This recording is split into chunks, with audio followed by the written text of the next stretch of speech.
तो आज के इस क्लास में बात करने वाले हैं पार्ट 4 अभ्यास प्रश्न।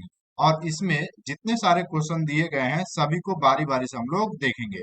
तो पहला प्रश्न कह रहा है, नीचे दिए गए 4 विकल्पों में से सही उत्तर चुनिए। तो पहला क्वेश्चन कह रहा है, पहला का पहला नंबर, निम्न में से कौन सी रोपण फसल नहीं है। ऑप्शन दिया है क नंबर कॉफी, गन्ना, गेहूं, रबड़। तो इसमें जो हो जाएगा आपका ग नंबर राइट आंसर हो जाएगा। वो आपका हो जाएगा गेहूं। गेहूं जो है वो रोपण फसल नहीं है, यानी कि उसको रोपा नहीं जाता है। ठीक है, आगे देखिए। 2 नंबर प्रश्न कह रहा है, निम्न देशों में से किस देश में सहकारी कृषि का सफल परीक्षण किया गया है।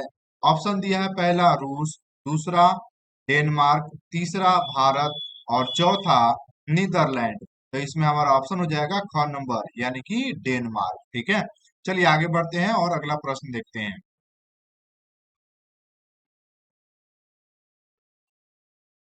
3 नंबर प्रश्न कह रहा है, फूलों की कृषि कहलाती है। फूलों की कृषि क्या कहलाती है।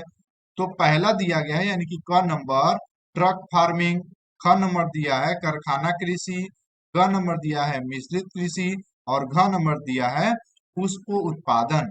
तो इसमें घ नंबर हो जाएगा पुष्प उत्पादन। ठीक है, चलिए आगे बढ़ते हैं। 4 नंबर प्रश्न कह रहा है, निम्न में से कौन सी कृषि के प्रकार का विकास यूरोपीय औपनिवेशिक समूहों द्वारा किया गया। तो इसका राइट आंसर हो जाएगा घ नंबर, रोपण कृषि का विकास किया गया है। ठीक है, चलिए आगे बढ़ते हैं। 5 नंबर क्वेश्चन कह रहा है, निम्न प्रदेशों में से किसमें विस्तृत किसमें विस्तृत वाणिज्य अनाज कृषि नहीं की जाती है। ठीक है, तो ऑप्शन इसका हो जाएगा घ नंबर, अमेजन बेसिन में जो है वो कृषि नहीं की जाती है, अमेजन बेसिन हो जाएगा। आगे देखिए। 6 नंबर क्वेश्चन कह रहा है, निम्न में से किस प्रकार की कृषि में खट्टे रसदार फलों की कृषि की जाती है। तो ऑप्शन इसका घ नंबर हो जाएगा, भूमध्य सागरीय कृषि में खट्टे रसदार फसलों की कृषि की जाती है। चलिए आगे बढ़ते हैं जी। 7 नंबर क्वेश्चन देखेंगे। 7 नंबर क्वेश्चन कह रहा है, निम्न कृषि के प्रकारों में से कौन सा प्रकार कर्तन दहन कृषि का प्रकार है। तो इसमें इसका राइट आंसर हो जाएगा ख नंबर, आदिकालीन निर्वाहक कृषि। ठीक है, चलिए आगे बढ़ते हैं जी। 8 नंबर क्वेश्चन कह रहा है, निम्न में से कौन सी एकल कृषि नहीं है। तो इसमें हो जाएगा इसका क नंबर, डेयरी कृषि जो है वो एकल कृषि नहीं है। ठीक है, चलिए आगे बढ़ते हैं। 2 नंबर प्रश्न हम लोग देखते हैं इसमें।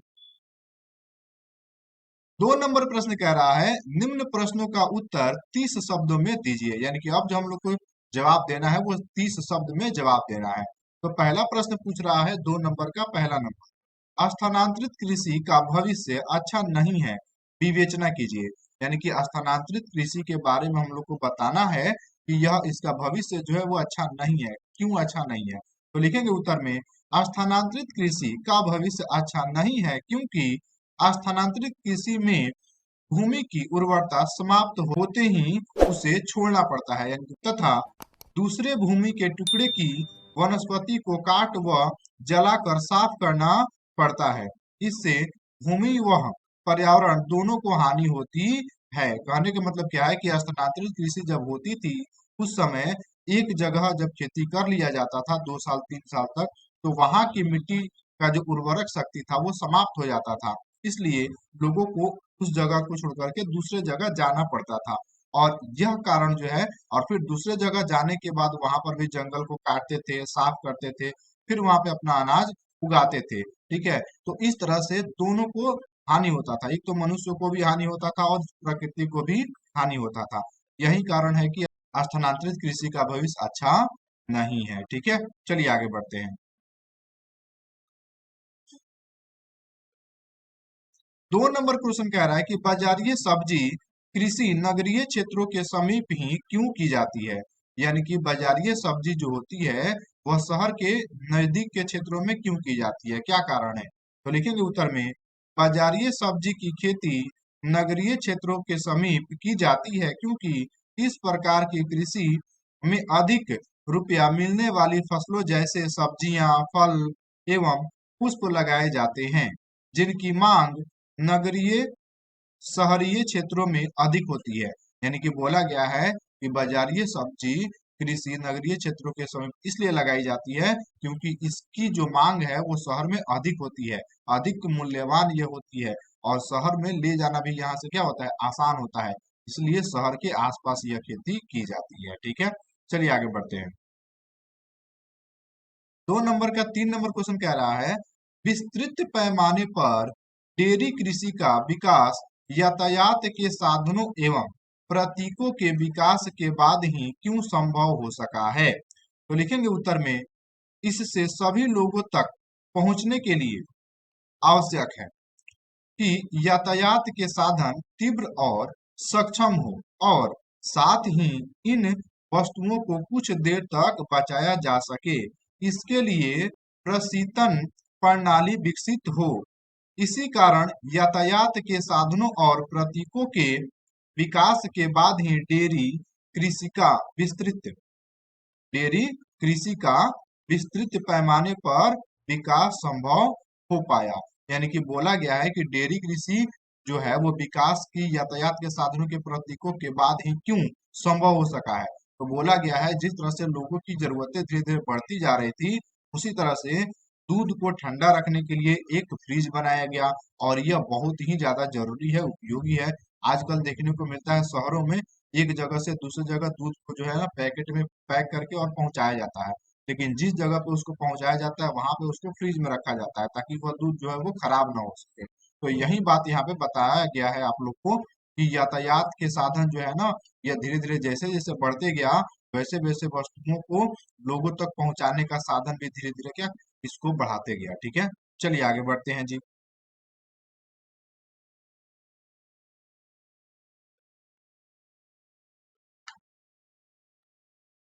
3 नंबर प्रश्न कह रहा है, निम्न प्रश्नों का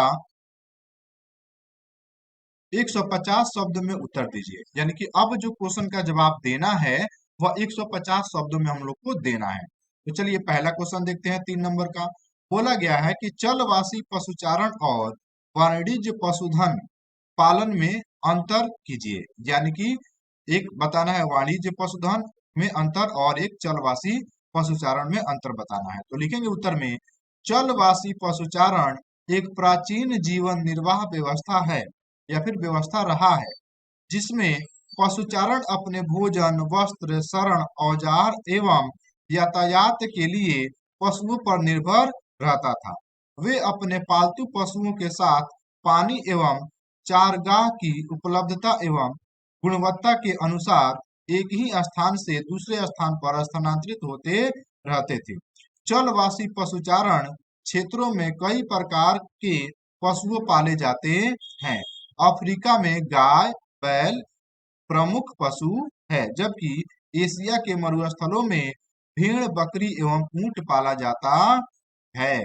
आगे देखिए जी, अब लिखें, चलवासी पशुचारण की अपेक्षा वाणिज्य पशुधन पालन अधिक व्यवस्थित एवं पूंजी प्रधान है। वाणिज्य पशुधन पालन पश्चिम से प्रभावित है एवं फार्म भी अस्थायी होते हैं। फर्म विशाल क्षेत्र पर फैले होते हैं एवं संपूर्ण क्षेत्र को छोटे छोटे इकाइयों में विभाजित कर दिया जाता है।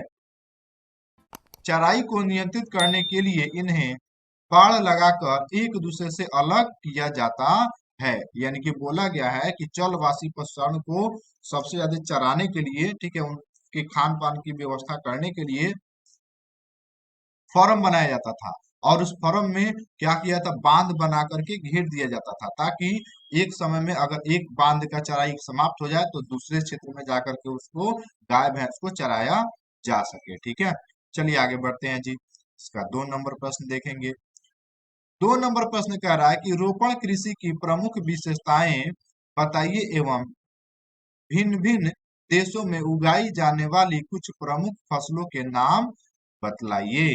तो लिखेंगे उत्तर में, इस कृषि की प्रमुख विशेषता यह है कि इसमें कृषि क्षेत्र का आकार बहुत विस्तृत होता है। इनमें अधिक पूंजी निवेश, उच्च प्रबंध एवं तकनीकी आधार पर वैज्ञानिक विधियों का प्रयोग किया जाता है। यह एक फसली कृषि है जिसमें किसी एक फसल के उत्पादन पर ही संकेंद्रण किया जाता है। श्रमिक श्रमिक सस्ते मिल जाते हैं। चलिए आगे बढ़ते हैं जी और देखते हैं इसमें क्या है। तो यातायात विकसित होता है जिसके द्वारा बागान एवं बाजार सुचारू रूप से जुड़े रहते हैं। यानी कि बोला गया है कि यह जब की कृषि की जाती है तो वहां मजदूर जो है वो सस्ते दर पे मिल जाते हैं, ठीक है। और यहाँ पर जो है ना अधिक मात्रा में मेहनत करने की जरूरत नहीं पड़ती है, ठीक है। चलिए अब कुछ प्रमुख फसलों के नाम भी लिख लेते हैं, कुछ देशों के नाम भी लिख लेते हैं। तो लिखेंगे यहाँ पे देशों के नाम और प्रमुख रोपण फसलों के नाम, ठीक है। पहला देखिए क्या है, अफ्रीका। अफ्रीका में कॉफी और कोकोआ बोया जाता है या फिर रोपा जाता है। आगे देखिए भारत।